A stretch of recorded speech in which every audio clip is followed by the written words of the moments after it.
అదే RTV app వార్తల్ని క్షణాల్లో చదివే అవకాశం ఉంటుంది. ఒక న్యూస్ పేపర్, ఒక టెలివిజన్ ఛానల్ మీ చేతుల్లో ఎప్పుడూ ఉంటాయి. మున్సిపల్ శాఖలో అధికారులు వేధిస్తున్నారు, మాకు పని భారం అధికమవుతుందని చెప్పి మున్సిపల్ కార్మికులు రోడ్డెక్కారు. ఈ మున్సిపల్ కార్మికులు రోడ్డెక్కడానికి కారణాలు ఏంటి, వాళ్ళకి ఏం సమస్యలు అనే అంశానికి సంబంధించి బిఎల్ఏ వర్కింగ్ ప్రెసిడెంట్ ఉన్నారు వారు. సార్ చెప్పండి, ముఖ్యంగా ఈ ధర్నాకు ముఖ్య నాయకులు మీరు, వీళ్ళకున్న సమస్యలు ఏంటి?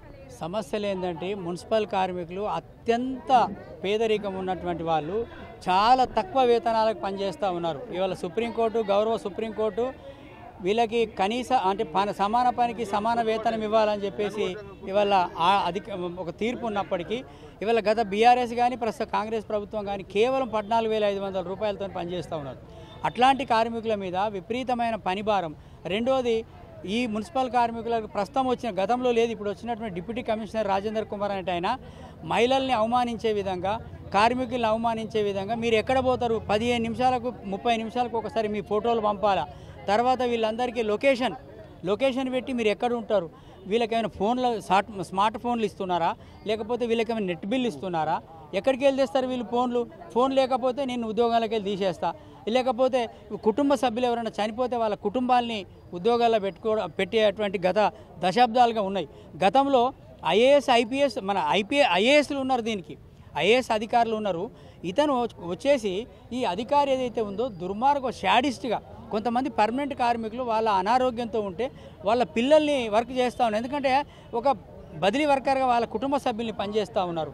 ఇట్లాంటి వాళ్ళ మీద అంటే ఆయనకు ఎవరైతే అనుకూలంగా ఉంటారో ఆయనకు అనుకూలంగా అయినటువంటి వాళ్ళకి ఒక తీరు, ఆయన్ని వ్యతిరేకించే వాళ్ళని ఒక తీరుగా చేస్తూ ఉన్నారు. కాబట్టి ఇది కార్మికుల పట్ల ఈ డిప్యూటీ కమిషనర్ చర్యకు నిరసన ఇలా ధర్నా చేస్తున్నాం. ప్రధాన డిమాండ్స్ ఏంటి? ఆయనను తక్షణం సస్పెండ్ చేయాలని మేము డిమాండ్ చేస్తున్నాం. ఆయన సస్పెండ్ చేయకపోతే అవసరమైతే సమ్మెకు పోతాం. చూసుకోవచ్చు, మీరేదైతే ప్రధాన డిమాండ్లు తెరపైకి తెచ్చారు, ఆయనకు మెమోరాండం ఇస్తున్నారు. ఆ ప్రధాన డిమాండ్లో ముఖ్యంగా ఒక సస్పెండే కాకుండా మిగతా అంశాలు ఏమున్నాయి, వీళ్ళకున్న సమస్యలపై?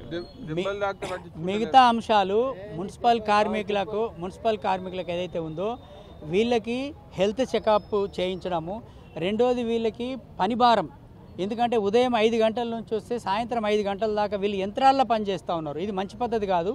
ప్రభుత్వము చట్టము 8 గంటలు చేయాలని చెప్తా ఉంది. కానీ ఎన్ని మెమోరాండాలు ఇచ్చినా, ఎన్ని వినతి పత్రాలు ఇచ్చినా వీళ్ళు పట్టించుకోవట్లేదు. రెండవది, ఎన్నికల విధులు కానివ్వండి, ప్రభుత్వ సంక్షేమ పథకాల్లో కానీ వీళ్ళు పాల్గొంటారు, కానీ వీళ్ళకి టీఏ ఉండదు, డిఏ ఉండదు.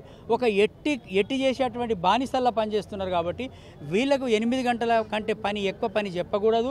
వీళ్ళకి కనీస వేతనం సుప్రీంకోర్టు ఇచ్చిన తీర్పుని అనుసరించి 26,000 రూపాయల వేతనం ఇవ్వాలని చెప్పేసి మేము డిమాండ్ చేస్తాం. మొత్తంగా చూడొచ్చు, ఏదైతే సుప్రీంకోర్టు తీర్పు ప్రకారం ఏదైతే చట్టంలో ఉన్నదో దానికి అనుగుణంగా 26,000 జీతం ఇవ్వాలి. వీళ్ళని ఎట్టి కార్మికులు లెక్క చూస్తున్నారు. ప్రతి పనిలో వీళ్ళందరూ ఉంటారు. కాబట్టి వీరికి డిప్యూటీ కమిషనర్ రాజేందర్ వేధింపులకు గురి చేస్తున్నారు అని చెప్పి ఆరోపణలు చేస్తున్నారు. ఇది ఇక్కడ పరిస్థితి.